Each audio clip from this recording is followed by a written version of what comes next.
오늘은 어두운 권세의 정체라는 주제로 나누고자 합니다. 핵심 내용은 재물, 성, 권력이에요.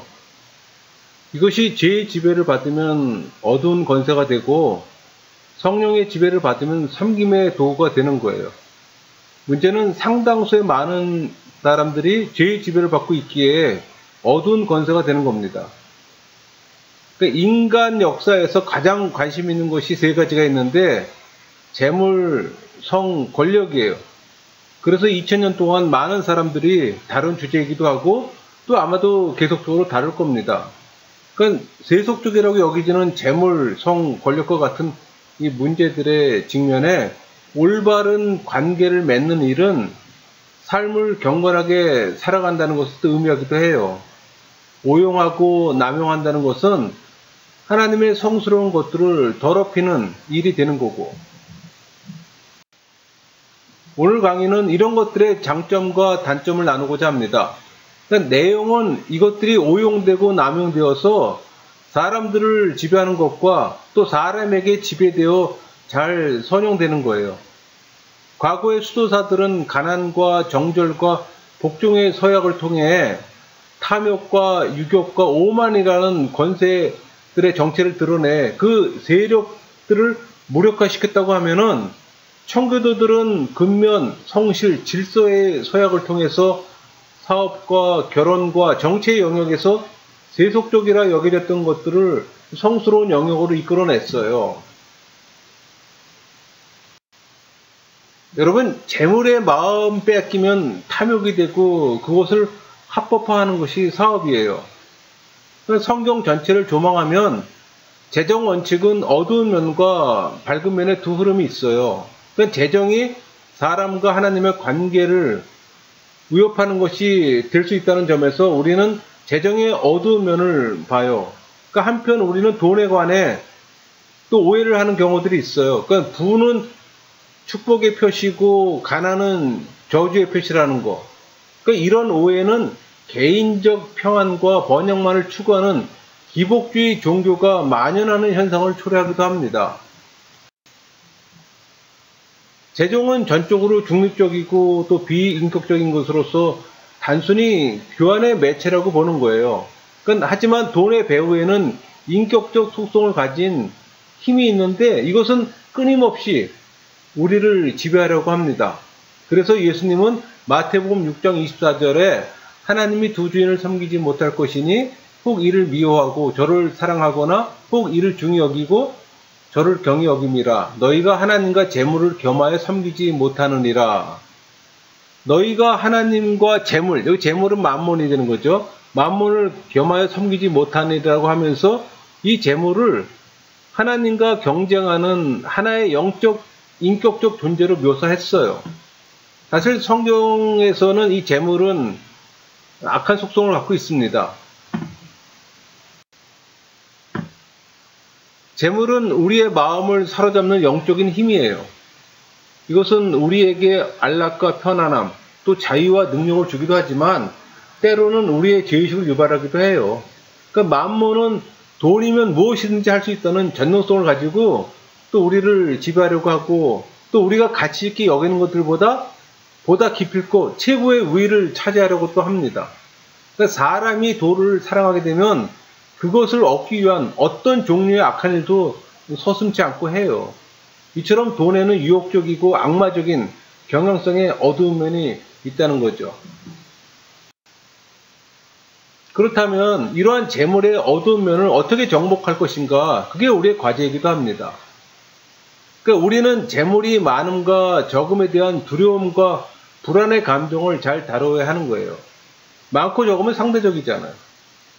이미 부유하다는 사실을 부정하지 마세요. 부유함의 기준이 너무나 달라요. 그러니까 돈에 대한 두려움과 좌절과 유혹을 이길 수 있도록 서로의 경험을 나눠야 합니다. 여러분, 경험의 공유는 소중해요. 또 가난한 사람들을 찾아서 도와주세요. 부의 형평성은 나눔이에요. 그러니까 재물이 영원히 내 것이라는 생각은 단념하세요. 먹고 사용한 것만 내 것이 되지 나머지는 다 두고 갑니다. 또 기쁘고 너그러운 마음으로 나눠주세요. 이기적인 삶을 살 때 어두워지는 거예요. 그러니까 우리가 재물에 대해 이렇게 대처한다면 우리는 우리를 억누르는 악마적인 세력에 대해 승리할 수 있을 겁니다. 여러분, 재물은 하나님의 은총으로서 우리와 하나님과의 관계를 향상시키는 수단이 되기도 해요. 그러니까 구약에서 아담과 하와, 아브라함, 이삭, 욥, 솔로몬에게 내려주신 하나님의 물질적 축복들은 그들의 영적인 삶과 긴밀히 긍정적으로 또 연결되어 있음을 볼 수가 있어요. 그러니까 신약에서도 재물은 우리와 하나님의 관계를 증진시키고 우리의 이웃에 대한 사랑을 표현하는 수단으로 나타났어요. 그러니까 인간의 삶을 적절하게 영위하기 위해 필요한 모든 물질의 공급은 바로 사랑이신 하나님의 은혜로운 선물이에요. 그러니까 만물은 인간의 삶을 축복하고 향상시키도록 주어졌어요. 그런데 놀라운 것은 우리에게 주어진 대부분의 것들이 우리의 행위의 결과가 아니며 우리가 애써 얻지 않았고 얻을 수 없는 것들이라는 겁니다. 이것은 마치 우리가 구원을 값없이 은혜로 받은 것과 마찬가지예요. 여러분, 만물은 다 하나님께 속해 있잖아요. 하나님 거예요. 하나님은 소유자고 우리는 그것을 관리하는 청직이잖아요. 그것을 안다면 우리는 하나님, 헌금을 얼마나 할까요? 그렇게 묻기보다는 내가 당신의 것을 선한 일에 얼마나 사용할까요? 라고 묻게 될 겁니다. 여러분, 베푸는 것은 우리의 헌신적 삶의 진정성과 활력을 불어넣어주는 자극제가 돼요. 우리가 재물을 나눠주는 것은 우리 자신의 일부를 내어주는 것이고 또 자기 중심적 자아를 해방시키는 것이 또 우리의 거짓된 안전을 또 풀어주는 거예요. 그러니까 베푸는 것은 우리를 물질의 횡포로부터 자유롭게 해줍니다. 하나님이 우리로 무엇을 베풀기를 인도하실지 기대하고 또 하나님과 더불어 사는 삶을 발견해가는 모험이 되기도 해줍니다. 올바른 가르침과 훈련을 받은 신자들은 부패하지 않은 채 자산을 또 소유하며 또 그 소유를 하나님 나라라는 큰 목적을 위해 사용할 수 있어요. 그러니까 재물은 우리가 훈련받은 영적 생활의 한계 안에서 적절히 사용하도록 주어졌고 또 이웃의 이익과 하나님의 영광을 위해 관리하도록 우리에게도 주어진 거예요. 한편 예수님은 우리에게 일용할 양식을 위해 기도하라고 했어요. 이러한 기도는 우리로 하여금 물질적 삶을 영적인 삶과 연관시켜 우리가 하나님을 신뢰하며 살도록 가르쳐 주기도 합니다. 재물은 우리로 하여금 하나님을 향해 신뢰의 정신을 세우게 하고 또 믿음을 쌓아가게 해요. 그러니까 이런 신뢰와 믿음을 통해 우리는 하나님께 감사하는 정신을 배움으로써 재물의 밝은 면을 또 보게 되는 겁니다.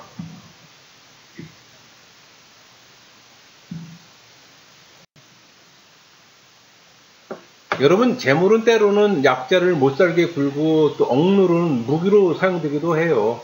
그러니까 재물은 다른 사람들의 충성심과 위신과 명예를 사기 위해 사용되기도 하고 또 다른 사람을 부패시키기 위해서도 사용되기도 합니다. 이렇게 잘못 사용되면 엄청난 파괴력을 가져요. 그러니까 하지만 우리가 재물을 정복해 하나님의 목적을 위해 제대로 사용하는 법을 배운다면 아마도 그 힘은 실로 무한정이 될 겁니다. 우리 마태복음 6장 20절 볼까요? 오직 너희를 위하여 보물을 하늘에 쌓아두라. 거기는 좀이나 동록이 해하지 못하며 도둑이 구멍을 뚫지도 못하고 도둑질도 못하느니라. 예수님은 보물을 땅에 보다는 하늘에 쌓아두라고 했어요. 그것은 재물을 보다 위대한 일에 또 사람들의 생명을 구하는 일에 사용하라는 겁니다. 그러니까 우리는 이러한 악한 경향이 있는 재물을 정복해 하나님의 나라를 위한 기회로 또 전향시켜야 합니다. 그러니까 가난한 이웃을 돕거나 기근에 시달리는 지역을 돕거나 복음 전파를 위해서나 또 똑똑한 학생들을 위해 투자하세요. 이렇게 재물을 하늘에 쌓아두는 것이 최선의 투자입니다.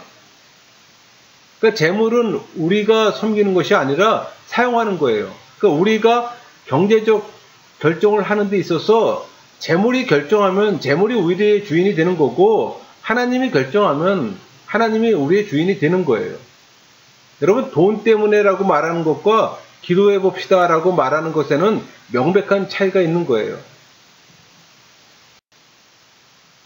우리는 재정에 대한 성경적 통찰력을 바탕으로 심리적, 사회적, 기술적 측면에서 돈을 잘 관리해야 합니다. 우리는 우리의 그 생활 양식의 변화를 지지해줄 사랑의 지원 공동체를 규합해서 우리의 탐욕과 이기심을 꽁꽁 묶어버리고 관대함과 너그러움으로 우리의 재물이 선한 곳에 활용되도록 직접적, 구체적 기도를 해야 합니다. 또 우리는 재물을 우리의 가치 목록의 왕좌에서 끌어내고 돈과 물질에 대행해서 사람 편에 서야 하고, 또 우리는 돈에 근거해서 사람들을 판단하거나 사람들에게 호의를 베풀지 말아야 되는 거예요.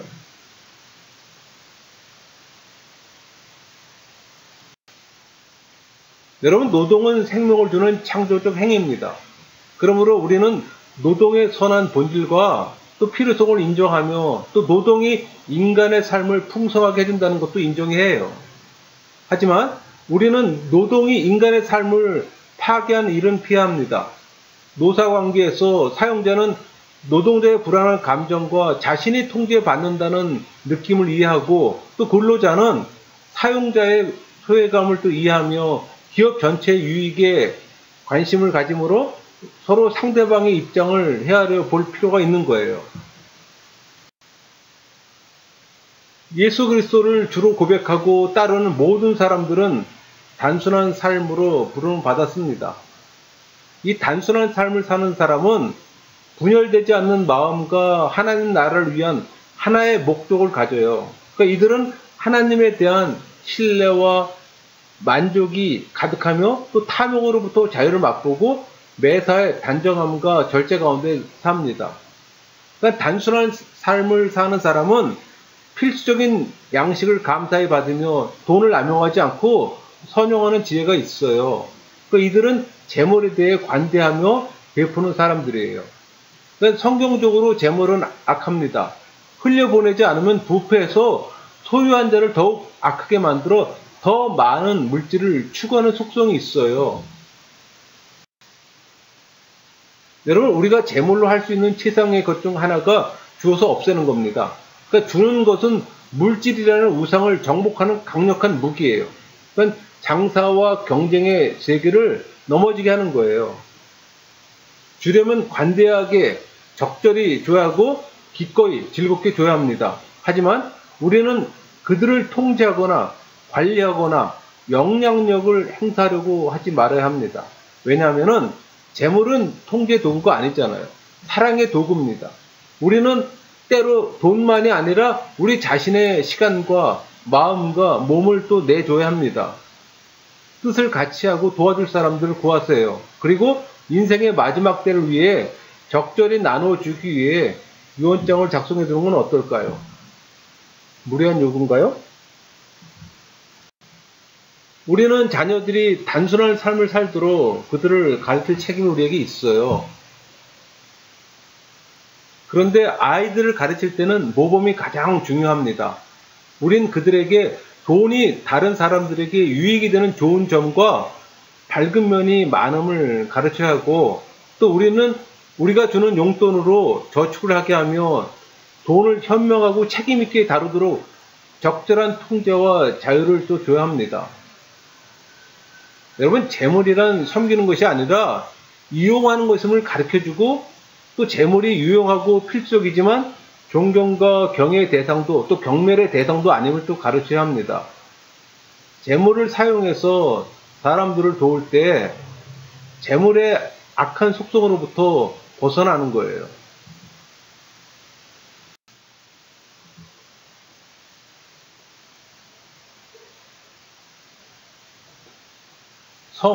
성에 대해서 한번 나눠볼까요?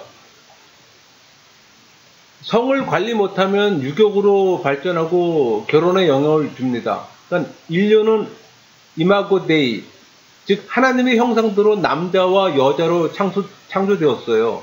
그러니까 우리 인간의 성, 곧 남성과 여성은 참된 인간성의 핵심을 이루고 있어요. 이처럼 사랑을 나누는 능력인 성적인 특성은 하나님의 형상을 따른 하나님의 선하신 창조와 밀접하게 또 연결되어 있어요. 참고로 우리는 성하면 섹스만을 생각하잖아요. 영어에는 섹스와 젠더도 있다는 사실도 참고하세요. 타락하기 전 아담과 하와는 성이 그들의 온 삶으로 연합되어 완전함이 있었기에 경쟁이나 우월의식이나 개인주의나 부끄럼 없이 상호 의존적이었어요. 하지만 그들이 타락한 이후에 남성이 여성을 지배하고 인간성이 격화되고 그 관계성이 파괴되었어요. 예수님은 성이 너무나도 선하고 고상하고 거룩한 것이어서 값싸게 취급될 수 없는 것임을 아셨어요.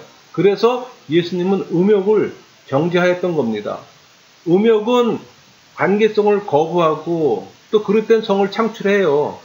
그러니까 음욕은 상대방을 대상이나 물건과 같이 비인격적 존재로부터 바꿔버리고 성을 창조시의 가치보다 못하게 값싸게 만들어버리는 경향이 있습니다.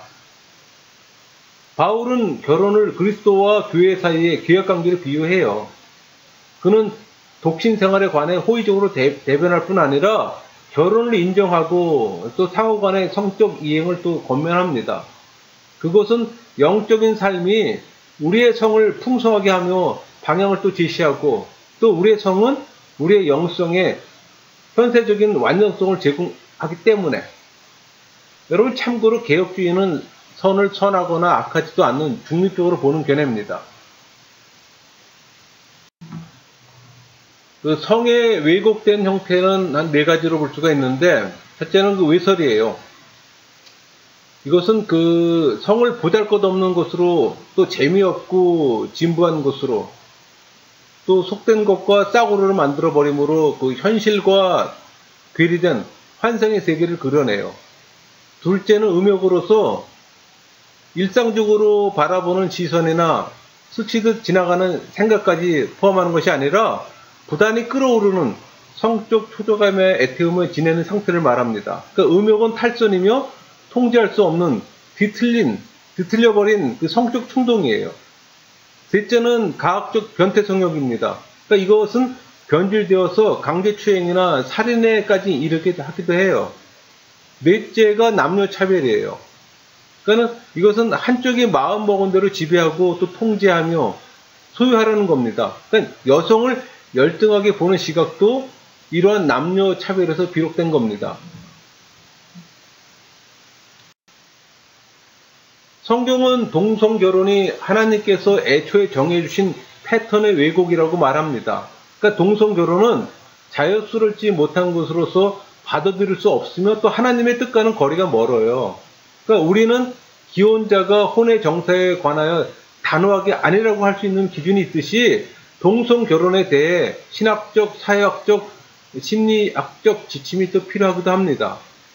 그러니까 우리는 성생활에 대한 한계를 명확히 규정하는 것이 필요해요. 하나님이 정해주신 그 한계를 지나치게 되면 성은 파괴적이 되는 거예요. 그러니까 참고로 동성애와 동성결혼의 용어 차이를 이해해야 합니다. 동성애는 성적 취향이에요. 결혼 전 성을 먼저 다루고 결혼 후 성을 나눌까 합니다. 그러니까 성적 결합은 육체적, 정서적, 정신적 결합을 말합니다. 그러니까 성관계는 삶을 연합시키는 행위로서 남녀의 인격적 만남이고 또 영혼의 깊은 곳을 어루만지는 행위예요. 그러므로 혼의 정사가 본질적인 범법 행위이듯이 독신자와 성교에 대해 성경의 가르침은 분명하게 금지를 명하고 있어요. 그러므로 독신자들은 인격적인 사랑을 주고받으며 정서적 성취를 맛보고 또 자신들의 성적인 느낌을 스스로 통제함으로 자신을 또 성을 긍정적으로 표현하기도 해요. 그러니까 우리는 성적 감정을 다스려야지 성적 감정이 우리를 다스리지 못하게 해야 합니다. 이것은 우리가 누군가를 죽이고 싶은 격노한 감정이 일어난다고 해서 반드시 그 사람을 죽이지 않는 것과 마찬가지예요. 흥분된 감정이 어떤 사람을 취하고자 마음먹을 때, 즉 매우기 음모로 바뀌는 순간 성적인 흥분 상태에서 영적 간음으로 옮겨지는 겁니다.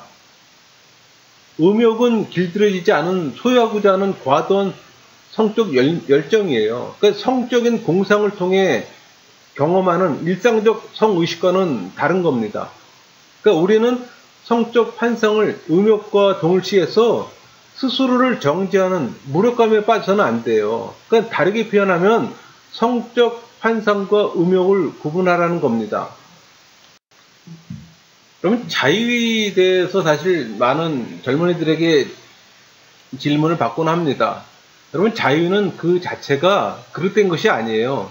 대부분 사람들에게 있어서 일상적인 경험입니다. 그러니까 자유는 많은 청소년들의 성숙의 과정에서 불균형을 또 보상하고 또 건전한 성적 활로를 열어주는 면도 있어요. 하지만 성욕은 또한 통제될 필요가 있어요.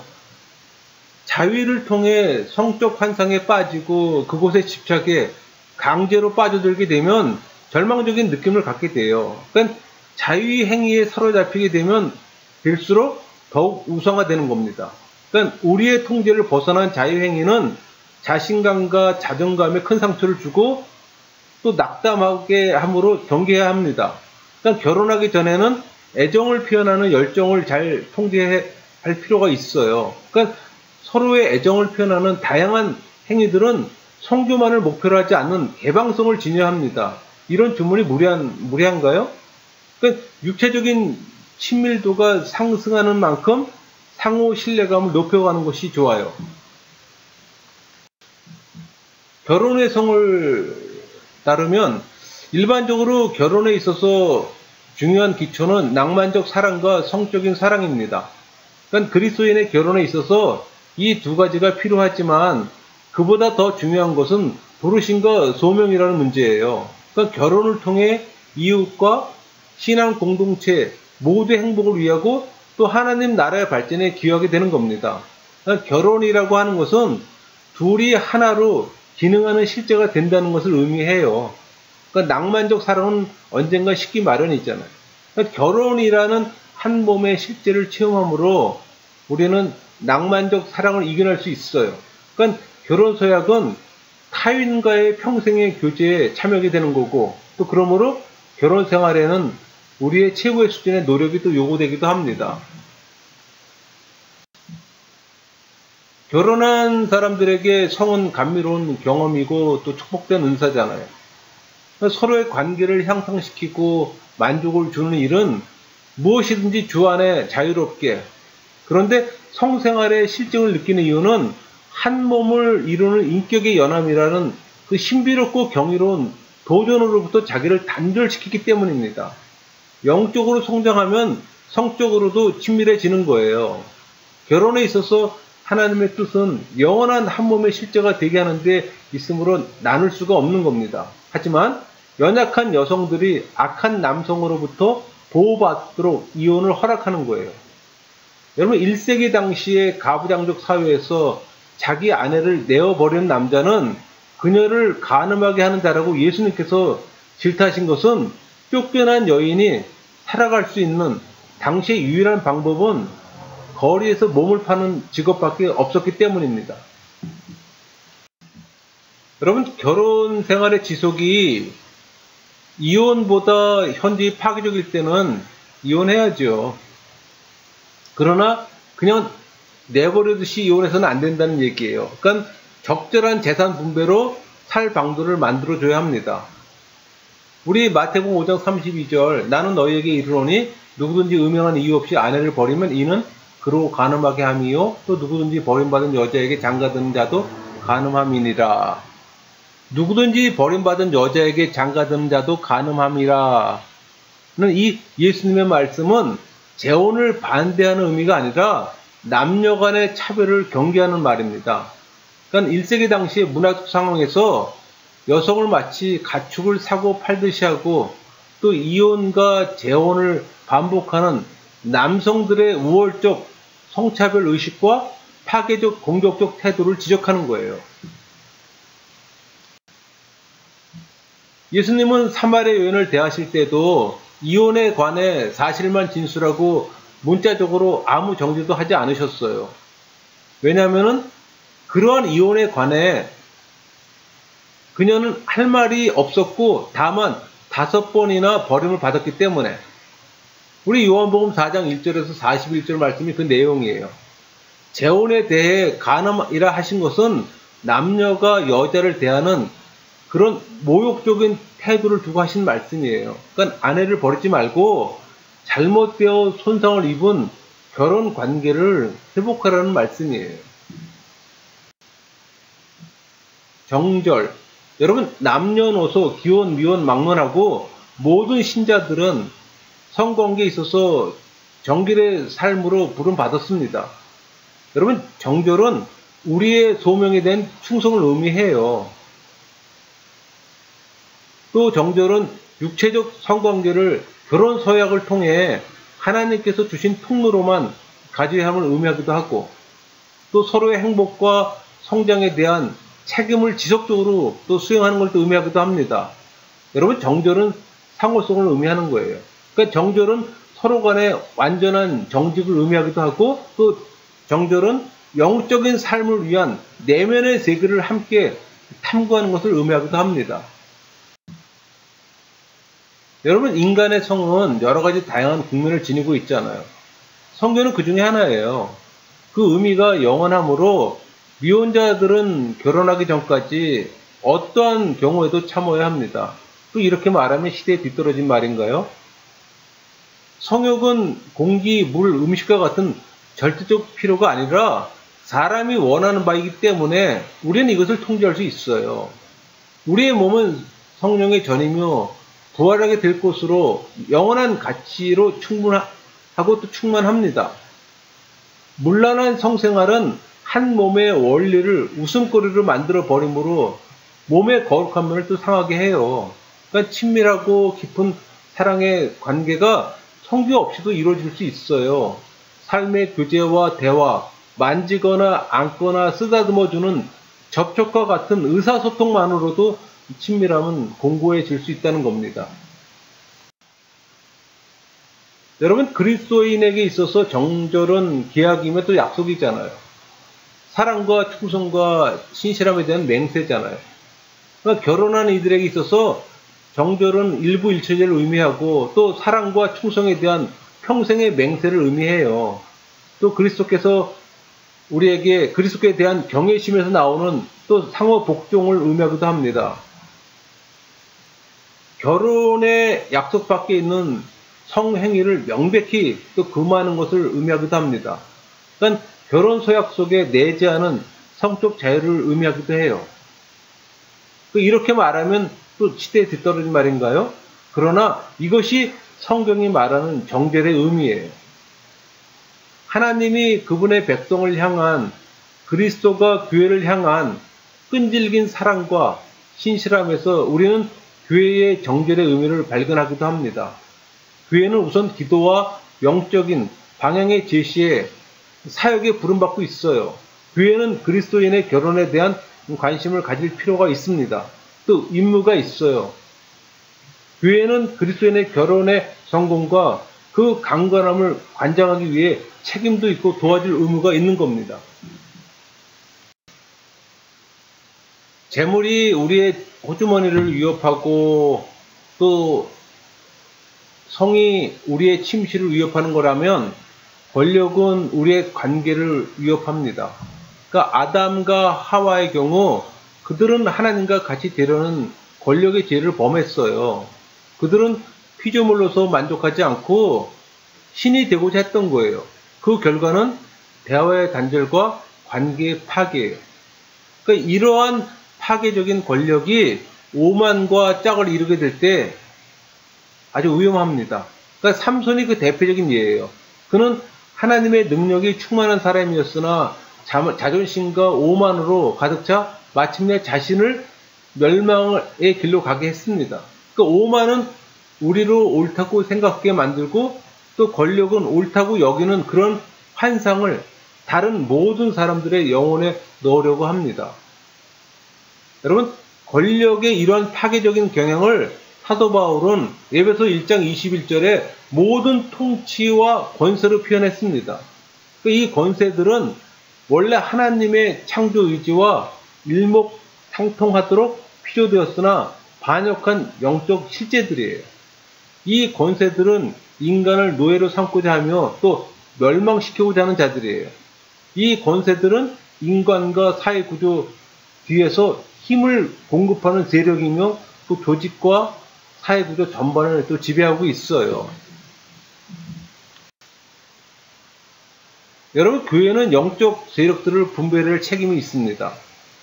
성령께서는 하나님의 백성들에게 영 분별의 은사를 주셨어요. 나치하의 독일에서는 교회만이 히틀러의 지옥의 세력을 바로 볼 수 있었고, 또 남북전쟁 당시 어떤 이는 인종차별주의와 압제라는 영적 세력을 분별하고 또 그것이 후손에게 엄청난 비극을 가져다 줄 것을 예견했어요. 여러분, 권세들은 여러 모습으로 나타나요.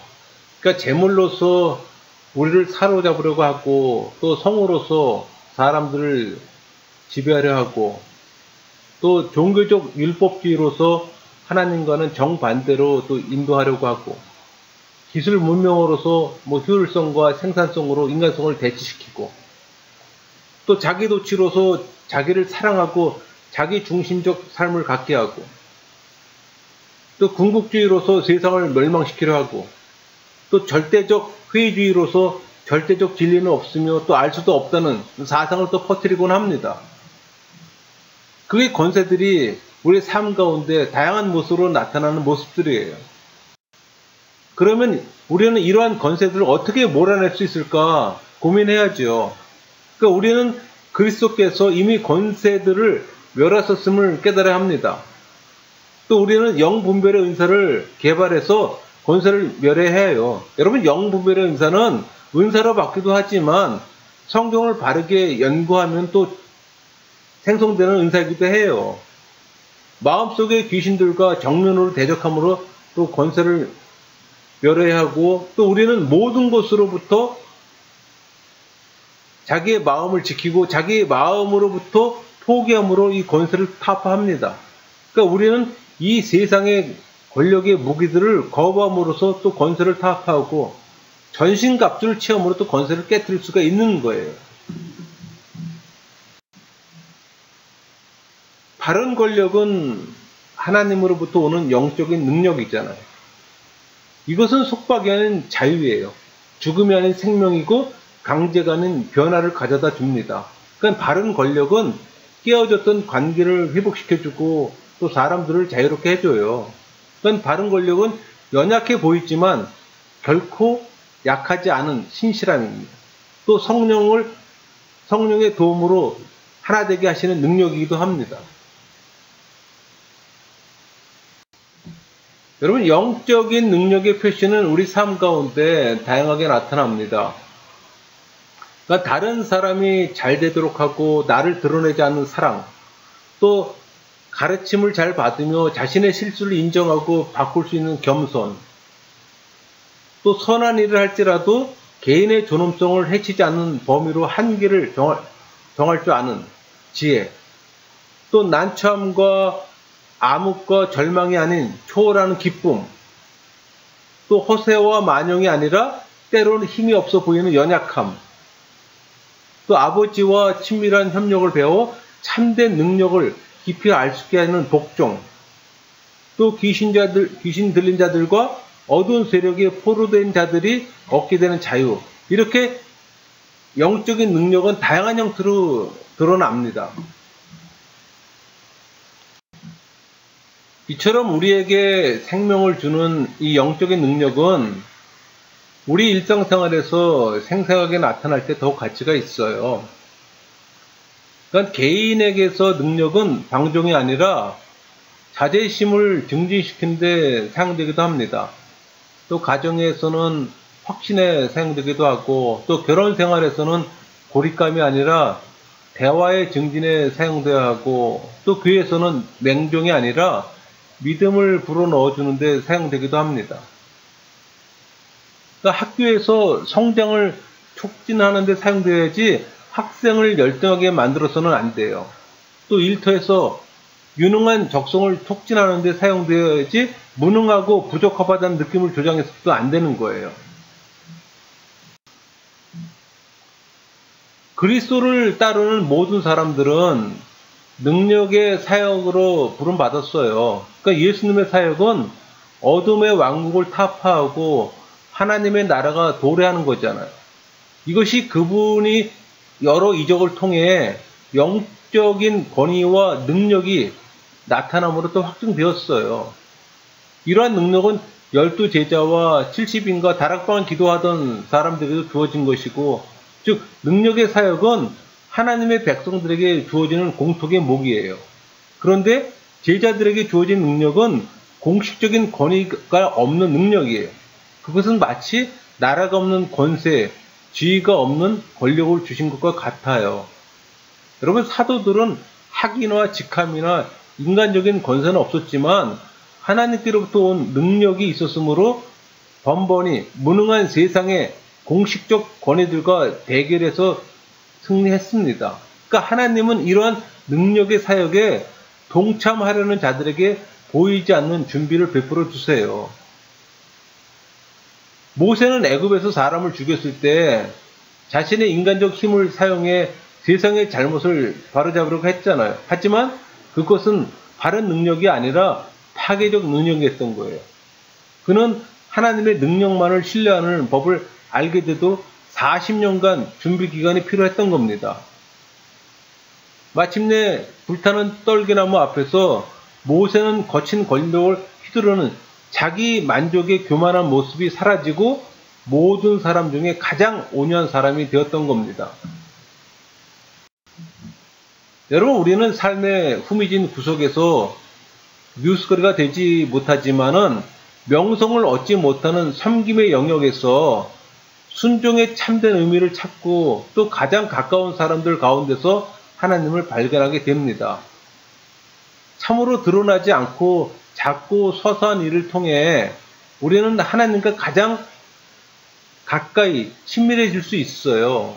이러한 발견과 친밀함은 하나님의 능력을 경험하는 데 본질적인 요체입니다. 작고 일상적인 것들 가운데 하나님을 발견하게 되는 거야말로 희귀하고 탁월한 믿음을 소유하게 되는 겁니다. 성경에 나타난 성령의 능력의 모형을 보는 것과 실제 우리 삶 속에 성령의 능력을 체험하는 건 달라요, 여러분. 우리는 어떻게 언어 위에서 일상적인 실천으로 이행할 수 있는가? 먼저 우리는 사단과 우리의 육체와에 싸워야 합니다. 그리고 교회에 성령의 능력이 나타나야 하는 거예요. 종교행위가 아닌 생명을 주는 성령의 능력의 사역이 필요합니다. 종교인으로 숫자를 늘리는 것이 아니라 회심한 신앙인으로 늘리는 것이 부흥이잖아요. 예수님은 제자들의 발을 씻기심으로 권력의 기능과 의미에 대한 정의를 새롭게 해주셨어요. 그분의 나라에서는 낮은 것이 높은 것이고 아래가 위이고 약한 것이 강한 것이며 섬기는 것이 권력이에요. 그러니까 섬김이란 현대사의 힘의 논리를 부정하는 것이며 모두의 유익을 위해 이용되는 참된 권력에 긍정하는 거예요. 그러니까 섬김은 영적 세력들을 분별하고 또 그들과 대항해 싸워서 멸하는 겁니다. 그러니까 섬김은 순종하는 거고 같은 마음을 품어주는 거예요. 여러분, 개인을 위한 섬김에서 가장 중요한 것이 뭘까요? 순종이에요. 이 문제가 해결되지 않으면 다른 사람들에게 유익이 되지 못해요. 끊임없이 우리의 의견들을 끌어들이기 때문에. 그러니까 예수님의 겟세마네 기도는 가장 친근하고도 고통스러운 순종의 모델이잖아요. 우리의 순종은 하나님을 아바, 아버지라고 부를 수 있는 친밀함이 흘러넘치는 순종이 하는 겁니다. 하나님에 대한 순종이 빠진 섬김은 자신을 영적 스타로 타락시키며 자신을 자랑하게 돼요. 이럴 때 우리는 남을 섬긴다 하면서 교모히 남을 지배하게 되는 사탄의 세력으로 바뀌게 되는 거예요. 가정에서 섬김은 반드시 상호적이어야 합니다. 주고받아야 한다는 얘기예요. 그러니까 부모는 자녀에게 목적 있는 지도를 베풀어주고 또 그들과 같은 마음을 갖고 그들을 훈련시킴으로 또 그들을 섬기는 거예요. 자녀들이 자기 관리 능력을 갖게 해주고 또 그들이 언제든지 무슨 말이나 부모에게 나눌 수 있도록 또 섬겨합니다. 그리고 부모들의 영적인 삶을 자녀에게 소개시켜 줌으로 또 섬기고 또 아이들은 부모를 순종함으로 섬기고 존경으로 또 섬깁니다.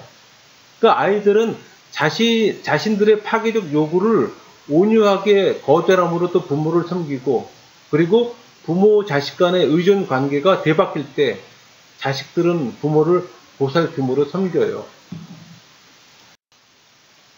교회에서 섬기면은 종된 마음을 가진 권위 있는 영적 지도자가 필요해요. 이들의 관심은 사람들의 필요가 무엇인가 하는 데 있어야 하는 거고 또 영적 지도자들은 어떻게 사람을 섬기는가 항상 고민해야 합니다. 그 방법들은 기도하는 방법을 익힘으로 섬기는 거고 또 사람들의 내면에 이정표를 새겨줌으로 섬기고 또 사람들 위해 영들을 분별함으로 섬기고 또 같은 마음을 품는 지도적으로 또 사람들을 섬기는 거예요. 때로는 관조적 비평가들이 됨으로써 사람들을 섬기고 자신 스스로를 어떤 권위 아래 삶으로 사람들을 또 섬기는 겁니다. 그렇다면 성도들은 영적인 지도자들을 어떻게 섬기하는가? 가까운 순종으로 섬기고 또 건설적 비판을 통해 섬기고 기도의 사역을 통해 지도자를 섬겨야 합니다. 세상 속에서 성도는 어떻게 다른 사람들을 섬겨야 할 것인가? 그들의 의견을 존중하고 평범한 예절로 대해주며 또 그들의 명성을 지켜주고 또 단순하고 친절한 행위와 또 솔직함과 진실과 사회성과 같은 우리의 온전한 삶으로 섬겨야 합니다. 우리는 그들을 인도하기 위한 준비를 하고 또 기회가 올 때는 기꺼이 자신을 던져 그들을 인도함으로 또 섬기고 또 사용자는 노동자에게 의미 있는 일거리를 제공하고 노동자는 사용자들에게 정직한 노동을 제공함으로 그들을 섬깁니다. 그러니까 우리는 그들이 우리를 악용하는 것을 단호히 또 거절함으로 또 섬기는 거예요. 정리하면은 현대를 살아가는 우리들에게 재물에 관해 새로운 서약이 필요해요. 우리는 불건전한 금욕주의와 맹목적 도를 추구하는 현대적 관기를 거절합니다. 우리는 재물을 섬기는 게 아니라 재물을 사용하고 또 재물이 하나님의 뜻과 하나님 길에 순종하도록 해야 하는 거예요. 성에 관해 우리는 솔직한 또 서약이 필요합니다. 난잡한 성생활을 조장하지 않고 하나님의 선한 뜻에 따른 성생활을 추구하세요. 우리는 독신생활을 경시하지 않고 또 결혼과 가정생활에 또 정성을 쏟아야 해요. 권력에 관해 우리는 바르고 또 적극적인 서약이 필요합니다. 그러니까 권력의 어두운 면을 탐닉하지 않고 또 좋은 면을 선용하며 또 권위와 복종이 또 균형 잡힌 지도적으로 봉사하는 것이 필요합니다. 여러분 오늘 세상 속에서 살아가는 사람들이 가장 관심을 갖는 재물, 성, 권력의 문제를 다뤘는데 이것들과 올바른 관계를 맺는 삶을 살려면 우리가 은혜의 지배를 받을 때 가능합니다. 죄의 지배를 받는 자들에게는 오늘 이 강의가 단순한 지식으로 인문학 강의 정도로 느껴질 거예요. 여러분 재물은 탐욕, 사업, 성은 유교, 결혼, 권력은 오만, 정치, 서로의 연결성을 인식하고 해결점을 찾아야 한다고 저는 생각합니다. 그러니까 성령이 우리를 지배하는 힘이 은혜잖아요. 그러니까 성령의 지배가 해결점이 되는 거예요. 세속적인 것들을 구하는 것은 종교인들의 기복이에요. 신앙인이라면 은혜를 구하세요. 그때 성령의 지배를 받게 되고 이런 어두운 권세로부터 승리할 수가 있는 겁니다. 이 어두운 권세를 잘 다루면 그게 섬김이 되는 거예요. 사랑이 되는 거고. 그러나 죄의 지배를 받게 되면 이 모든 것들이 어두운 권세로 나를 지배하는 겁니다. 항상 제가 말씀드린 것처럼 선택은 여러분들의 몫이에요. 강의를 마치겠습니다.